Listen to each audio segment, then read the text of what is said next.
Bikin masakan lezat, anti ribet, anti ruwet, langsung saset. Yuk langsung aja kita bikin. Pertama-tama aku ceplok telur seperti ini, aku cetak aja biar cantik. Jangan lupa tambahin garam, masak hingga matang lalu sisihkan. Lanjut terajang halus saja bawang merah, bawang putih, cabai rawit, cabai merah besar dan cabai hijau besar, lalu tumis dengan sedikit minyak hingga harum dan matang. Aku kupas terong, aku cuci bersih, aku potong-potong dan aku goreng. Kembali ke perbumbuannya, jika sudah harum dan matang, tambahkan sedikit air. Jangan lupa seseningnya garam, sedikit gula dan penyedap rasa sesuai selera. Tambahkan juga irisan tomat merah seperti ini, aku masukkan aja ke dalam wajan, aduk-aduk hingga merata.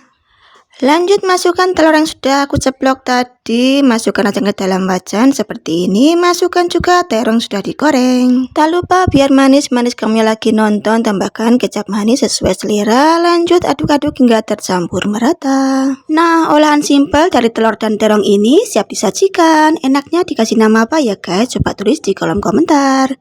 Selamat mencoba dan happy cooking.